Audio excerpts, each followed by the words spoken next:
독수리 술도가 사실 내 거 아니야. 이 한마디에 모든 것이 무너졌다. 그날 이후 가족을 둘러싼 비밀은 걷잡을 수 없이 터져나가기 시작했다. 한동석은 요즘 유독 불안했다. LX 호텔의 경영은 승승장구였지만 그의 시선은 늘 한 곳에 머물러 있었다. 바로 마광숙. 술도가를 지키느라 삶의 대부분을 소모해 온 여자. 하지만 단순한 연민이 아니었다. 그는 광숙의 모든 것을 있는 그대로 존중했고 사랑했다. 그래서 더더욱 술도가를 둘러싼 움직임이 예사롭지 않았다. 며칠 전부터 어딘가 이상했다. 부동산 업계에서 떠도는 소문. 강소연이라는 여자가 독수리 술도가를 금매로 내놨다는 것. 그 이름을 들었을 때 한동석은 믿을 수 없었다. 오천수의 전처이자 오영주의 친엄마. 몇 달 전 광숙이 힘겹게 감정 정리한 그 인물. 천수는 전처 강소연의 연락을 피하고 있었다. 그녀가 다시 나타난 건 단순한 미련이 아니었다. 어느 날 집 앞에 서 있던 소연이 내민 서류 한 장. 천수씨, 이 서류 좀 확인해 줄래? 그 안에는 충격적인 문구가 박혀 있었다. 독수리 술도가 소유권 강소연. 천수는 서류를 집어던졌다. 이게 무슨 장난이야. 네가 어떻게 술도가를 팔아? 하지만 강소연은 침착했다. 오히려 입꼬리를 올리며 말했다. 장난 아냐. 서류 다 준비됐고 내일 계약이야. 그날 밤 천수는 잠을 이룰 수 없었다. 그녀가 말한 게 허풍일 거라 믿고 싶었지만 이상하게도 말투는 진심이었다. 다음날 미순에게서 전화가 왔다. 천수씨, 방금 우리 편의점에 이상한 여자가 왔었는데 통화 내용이 수상했어. 독수리 술도가를 금매로 내놓는다고 하더라. 영상까지 찍어 전송해온 미순. 영상 속 인물은 분명 강소연이었다. 천수는 곧바로 LX 호텔 회장 한동석에게 전화를 걸었다. 형님, 제가 감당할 수 있는 일이 아닙니다. 도와주십시오. 한동석은 사태의 심각성을 인지했다. 곧바로 법무팀, 회계팀, 부동산 실무팀을 소집했다. 실소유권 확인, 위임장 진위 여부,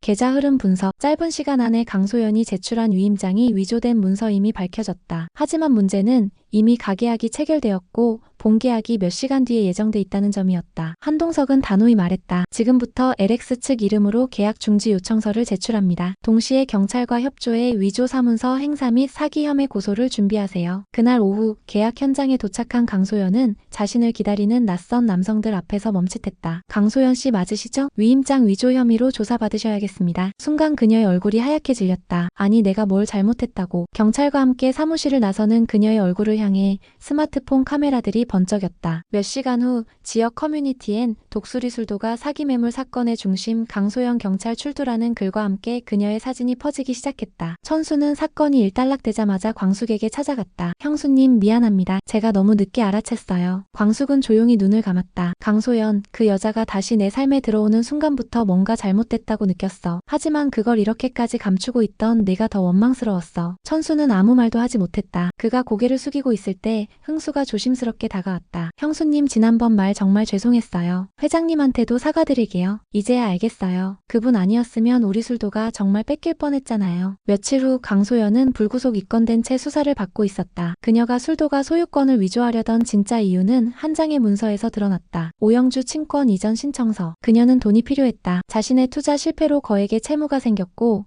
딸 영주의 친권을 다시 가져오기 위해 법적 준비를 하던 중이었다. 하지만 그녀가 선택한 방식은 너무나 극단적이었다. 이 사실을 전해들은 천수는 또다시 혼란에 빠졌다. 형수님, 혹시 영주 그 아이의 친권 다시 흔들리는 건 아닐까요? 광숙은 잠시 말을 멈췄다가 고개를 저었다. 그 아이는 우리가 지킬 거야. 무슨 일이 있어도. 한편 LX 호텔의 한동석은 조용히 혼자만의 결심을 하고 있었다. 자신이 광숙을 돕는다는 명분은 어느새 가족 전체를 지키는 책임으로 확장돼 있었다. 그러던 어느 날 밤 LX 호텔 로비에 흥수가 찾아왔다. 회장님, 사과드리러 왔습니다. 그리고 부탁드리고 싶습니다. 말씀하시죠. 우리 술도가 더는 이런 위협에 휘둘리게 두지 않게 도와주세요. 저도 이제부터 제대로 배우겠습니다. 형수님이 지켜온 걸 제대로 이어받을 수 있도록. 하지만 그날 밤 한 통의 전화가 호텔로 걸려왔다. 한동석 회장님, 유언장을 공개할 시점이 된 것 같습니다. 마광숙 여사님께 반드시 전달해 주셔야 합니다. 비서가 받아 적은 문서의 첫 줄엔 이렇게 쓰여 있었다. 본 유언장은 오장수님의 지시에 따라 사망 1년 후 공개하도록 되어 있습니다. 그리고 이어진 문장. 독수리 술도가의 실소유자는. 한동석의 눈동자가 흔들리기 시작했다. 그 순간 또 다른 진실이 그의 앞에 모습을 드러내고 있었다. 그날 천수가 가져온 서류는 단순한 등기 문서가 아니었다. 그 안에는 오장수가 사고로 세상을 떠나기 몇 달 전 변호사를 통해 작성해둔 제3명의 지정 동의서가 들어있었다. 서류 상단엔 이렇게 적혀 있었다. 본인은 만일의 사태에 대비해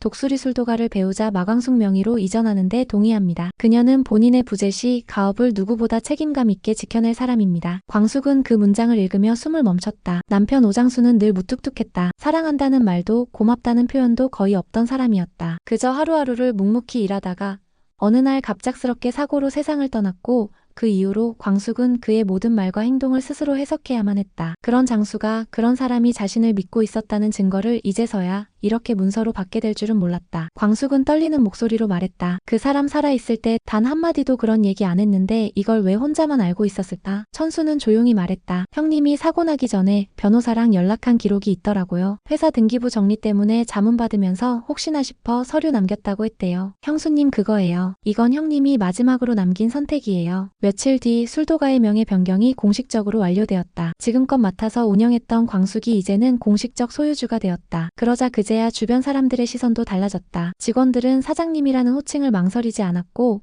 흥수도 서류를 넘기며 담담하게 말했다. 형수님, 이제 진짜 우리 대장 되신 거네요. 광숙은 조용히 웃었다. 대장은 무슨 그냥 원래 하던 일 계속하는 거지. 그녀는 말은 그렇게 했지만 마음속 깊은 곳에서 처음으로 인정받았다는 감각이 스며들고 있었다. 그녀의 세월은 누군가에겐 고생이었고 누군가에겐 당연했지만 이제는 스스로도 그 시간을 가치 있는 시간으로 받아들이기로 했다. 그날 밤 한동석은 술도가 안채에서 조용히 광숙과 마주 앉았다. 이제 진짜 주인이 되셨네요. 말이 주인이지 사람들 눈엔 여전히 오장수 아내로만 보일 텐데요. 그건 광숙 씨가 생각하는 시선이고요. 제가 보기엔 지금 이 집도, 이 가업도, 이 가족도 전부 광숙 씨 중심으로 돌아가고 있습니다. 광숙은 웃으며 한마디 덧붙였다. 그럼 회장님은 제 위성인가요? 한동석도 웃었다. 아니요, 저는 이제부터 그 중심 옆에 있고 싶은 사람입니다. 말끝은 가볍지만 진심은 묵직했다. 광숙은 말없이 그의 눈을 바라보다가 조용히 고개를 끄덕였다. 저도 이제 그 말 받아들일 준비가 된 것 같아요. 며칠 후 천수가 정리하던 장수의 오래된 문서들 사이에서 한 봉투를 발견했다.